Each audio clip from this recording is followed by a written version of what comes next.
मुख्यमंत्री नायब सिंह सैनी ने कहा कि दुनिया के मार्गदर्शक बनने के लिए प्रत्येक मनुष्य को पवित्र ग्रंथ गीता के उपदेशों को अपने जीवन में धारण करना होगा। इन उपदेशों के माध्यम से ही विश्व को एक मंच पर लाया जा सकता है, क्योंकि इन उपदेशों में ही पूरे विश्व की चिंता, भय, आतंकवाद, तनाव सहित तमाम समस्याओं का समाधान निहित है। इतना ही नहीं, विश्व की तमाम चुनौतियों का सामना करने के लिए इस दिव्य ग्रंथ से ज्ञान और कर्म करने का संदेश मिलता है। मुख्यमंत्री नायब सिंह सैनी शनिवार को लाडवा हिंदू हाई स्कूल के प्रांगण में श्री कृष्ण कृपा के सहयोग से आयोजित 3 दिवसीय दिव्य गीता सत्संग के शुभारंभ अवसर पर बोल रहे थे। इससे पहले मुख्यमंत्री नायब सिंह सैनी ने पवित्र ग्रंथ गीता का पूजन कर आरती की और गीता मनीषी स्वामी ज्ञानानंद महाराज को शॉल ओढ़ाकर सम्मानित किया। यहाँ पर गीता मनीषी स्वामी ज्ञानानंद ने मुख्यमंत्री नायब सिंह सैनी को स्मृति चिन्ह भेंट किया।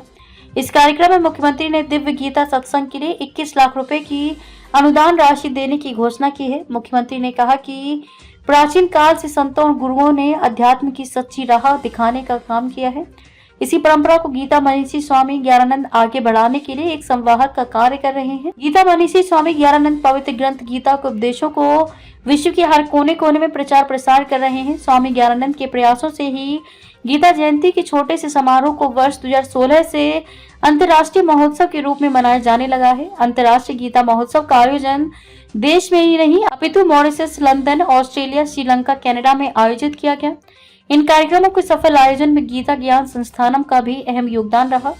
इस संस्थान में गीता के उपदेशों को जन जन तक पहुंचाने के लिए अच्छे प्रचारक भी तैयार किए जा रहे हैं। उन्होंने कहा कि पवित्र ग्रंथ गीता के उपदेशों में 21वीं सदी की सभी समस्याओं का समाधान और मानवता के कल्याण का मार्ग दिखाया गया है। इन अमर संदेशों से पूरे विश्व को एकता और भाईचारे को एक सूत्र में बांधा जा सकता। मुख्यमंत्री ने पत्रकारों के एक सवाल का जवाब देते हुए कहा कि विधानसभा सत्र में विपक्ष के सभी लोगों को ध्यान से सुना और उनका जवाब भी दिया, लेकिन जब सरकार द्वारा प्रदेश के विकास के लिए करवाए गए कार्यों को रखा तो विपक्ष के सभी लोग सदन छोड़कर बाहर चले गए। इस प्रदेश का बजट विधानसभा में 17 मार्च को प्रस्तुत किया जाएगा। गीता मनीषी स्वामी ज्ञानानंद महाराज ने दिव्य गीता सत्संग के पहले दिन पवित्र ग्रंथ गीता प्रारंभ होने की कथा को सबके समक्ष रखा और बताया कि पवित्र ग्रंथ गीता में 700 श्लोक हैं। इन श्लोकों में चिंता, भाव, आस्था और विश्व की तमाम समस्याओं का समाधान करने का मार्ग दिखाया गया है। कुरुक्षेत्र की पावन धरा पर ही पवित्र ग्रंथ गीता की रचना हुई। इस पावन धरा पर 5162 वर्ष पूर्व महाभारत युद्ध के दौरान भगवान श्री कृष्ण ने पूरी मानवता को कर्म करने का संदेश दिया।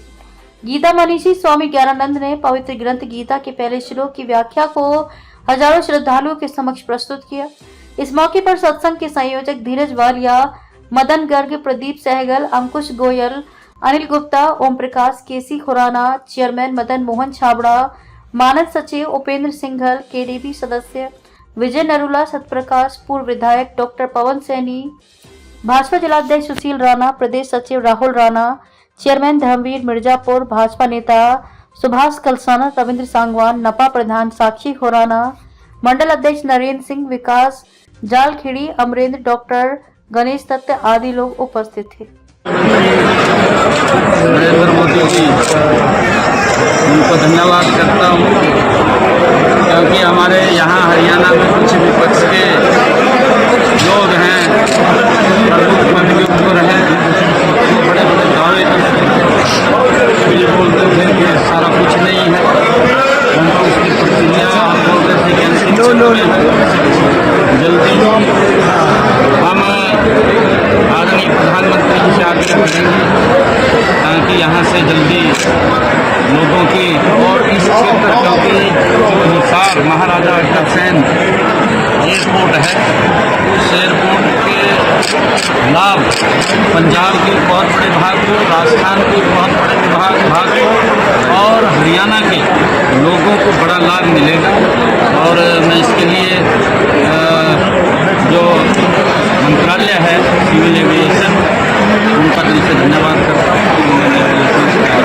बजट को लेकर सर घंटे 52 मिनट की आपने स्पीच दी है, तो उसमें क्या मिलेगा करनाल खास करके लाडवा? बजट तो मैंने 17 तारीख को पेश करना है, वो तो हमारे जो विपक्षी लोग थे उनके सवालों का जवाब मैं दे रहा था और एक एक व्यक्ति ने क्या क्या किसने बोला है, हर व्यक्ति का जवाब मैं दे रहा था। इसने ये शब्द बोले हैं, इसका ये उत्तर है। मैंने अपनी तरफ से कुछ नहीं बोला, मैंने उन लोगों के क्वेश्चनों का उत्तर दिया है, परंतु विपक्ष उसको सुनने के लिए तैयार नहीं है।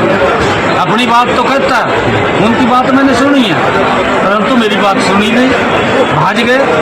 देख रहे हैं हरियाणा के लोग, ये भाज गए तो कोई बात नहीं। आप कुछ बढ़ना आपसी रंजिश में एक वहाँ सोनीपत में एक